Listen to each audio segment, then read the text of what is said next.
So Catherine's under the microscope at the moment. You know, there's a lot of social unrest at the moment. Can you give us a bit of an idea about what's happening there? Like, Okay. you know, you've got boots on the ground, obviously. Can you just give us a bit of an insight into what's happening in Catherine and Okay. maybe some of the causation? All right. Just a disclaimer: these views are my own and not that of the organization I'm representing, obviously. But this is what I see with my own eyes and Sure. what I make of it. Hmm. So it's the basic part of it is always the ones that have and the have-nots. To start with, you've got that disparity in Hmm. whatever part of society you're in. But then with the indigenous side of our issue, I look at housing as the basic core principle that you have to get right Okay. before you fix everything else that's wrong. Right. Yeah, maybe because I'm in housing, maybe that's Yeah, you're a little bit biased. yeah, that's it. That's it. So I kind of look at it this way: there's a lot of overcrowding, Right. and with some of the places that I was doing renovations to, I'm going into a 3-bedroom house, for example. I'm doing the pre-scoping of that house, and I'm asking the lead tenant, "So how many people live here?" And then they start counting. They go, "So and so is here, so and so, so," and I'm sort of like writing these names down, and I go, "That's at least about 20, 22 people." In a 3-bedroom house. Yeah. And then you kind of go, "That's not okay." But then you go, "Okay, do we have housing stock within the Katherine region to accommodate all these people?" So one of the figures that kind of sticks out Hmm. is the public number that I saw when I was doing this research Okay. was that there's 1,034 homeless or registered homeless people in Katherine Right. in a population of 7,000. That's staggering. Yeah. Yeah. So obviously, so when you've got overcrowding in people's home in the home, Hmm. there's conflict that comes out of that, and then you put together with kinship values and whatever else, you've got people who are not supposed to be in the same place Right. and being, obviously there. Yep. And then you've got um, the issue with food consumption and not necessarily alcohol consumption, but Hmm. yes, that is a contributing factor Yep. to a lot of the domestic violence and Yep. cause for issues that happen or the public loitering that happens and things like that. But it's a lack of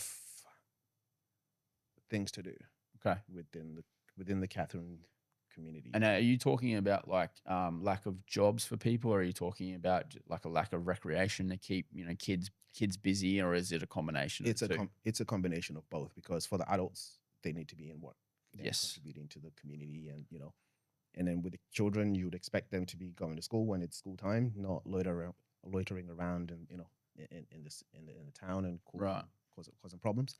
So going back into why I think it's a housing issue again is if you have a functioning household, there's going to be nutritious food in the home Hmm. to it. It's not just takeaways and all of that. So, and the children are consuming the right amount of, I guess, TV Yep. or internet and whatever else that goes around it. They go to bed at a normal time and in appropriate times for them to wake up, It's at that. clean, That's it. dry, it's warm. That's it. Yep. And so there's that part of it that I think is not working quite Okay. well. And there are solutions that I'm sort of like proposing, not just me, but there's a team of people behind me also. Right. We are looking at, ways that we can make that better using housing. So is that where a Kalano comes in to alleviate some of these problems? Yes. Okay. So the organization has close to, I think it's over 30, if it's not close to 40 different programs Okay. that they run. And these are all government funded, is that right? Yes, and we know maybe about 80% of those Okay. will be. So there is some own source revenue in Yes, there. that's it. Okay. Yeah, Yep. that's it. Like our NDIS side of the business, that's income producing. Okay. And stuff like that. So that's but I can't talk too much on that side. I That's don't fine. understand it. Yep. So with the programs that we run, we have a sobering up shelter, and we have, again, obviously the aged care facility that I probably will be doing some work too over the next year or two. Mm-hmm. Uh, we have a community patrol uh, type of program that's government funded, and they have a community bus that goes around, just like a normal bus in town here, whereas in Katherine, that doesn't exist. But the Kalano has one of those Right. that picks people up and takes them back into homelands, and it's like a proper bus schedule. Right. Goes out like 4 or 5 times a day. So it gets them off the street, is it? Yep. That's it. Okay. Well, no, this is yes and no. Right. So the community bus is there for transporting. If you want to go into So town, just people where they need to get to, yeah, and that's it. Sure. That's They want it. to do shopping or Yes, yep. yes. Okay. But then the other section of this is the community patrol, Right. Okay. which is usually active. A late night sort of thing. That's it. Yeah, Gotcha. where you're picking up drunk guys off the street and Yep. little kids that are causing mischief and taking them back home. And Sure.